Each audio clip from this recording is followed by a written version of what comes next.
A home to 255 million people, Pakistan is world's fifth most populous country. At Human Development Index, Pakistan is at 168th out of 193, and in Gender Gap Index, Pakistan is placed at the very bottom among 148 evaluated countries. Every 3 in 4 people are below 30 years of age. 1 in every 3 people lives below the poverty line.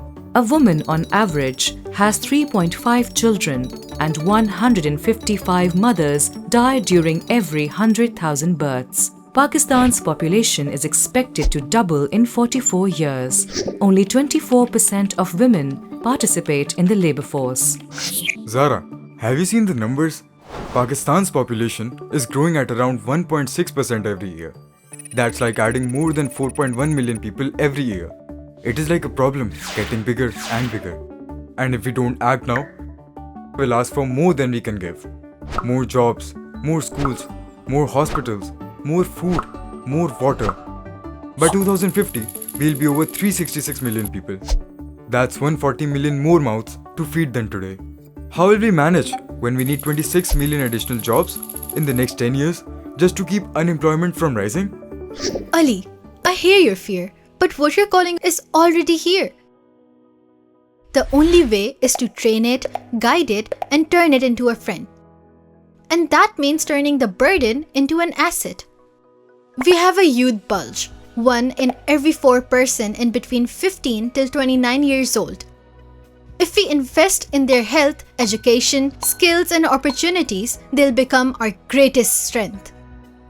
But what about housing, food, and water? Even today, 2 out of every 5 people don't have access to clean drinking water. Our per capita water availability has dropped to 765 cubic meters, dangerously close to scarcity level. That's why it is urgent to act, Ali. Without planning, by 2030, the water scarcity could affect every province. But with the right investments in water management, agriculture, and technology, we can sustain both people and resources. And schools? We will need 76,000 more middle schools, 66,000 more primary schools, and 52,000 more high schools by 2050, just to keep all kids in school. Our literacy rate is stuck at 60%. Girls drop out from school and forced into early marriages. Almost 1 in every 5 girls is married before 18. The problems are immense. We need to stop growing. That is why rights matter, Ali. Couples should be able to choose the number of children they can provide for without pressure.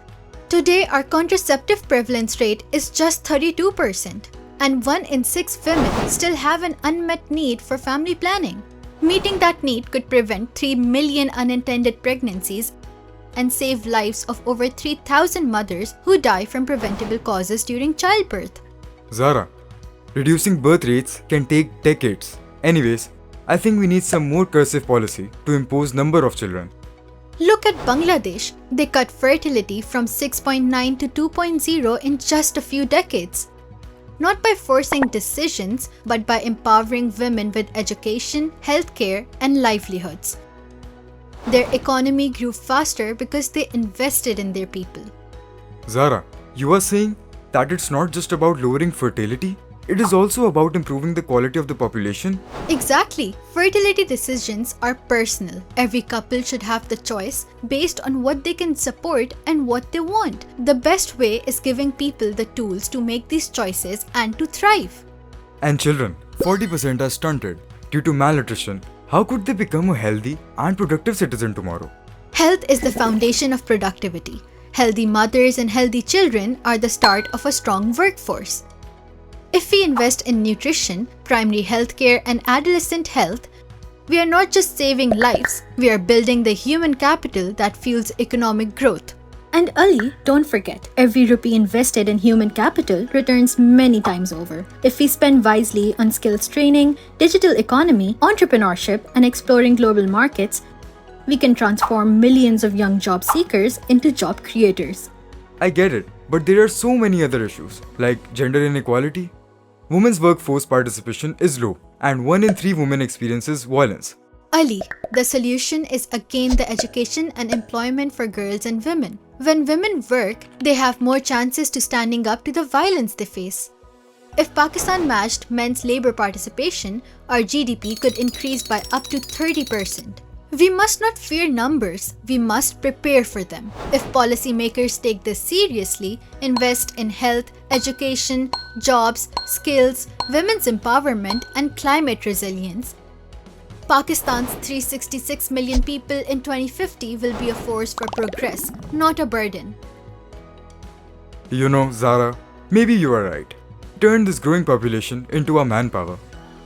That's right, Ali, because the future is not about how many we are, it's about how strong, skilled, and healthy we are.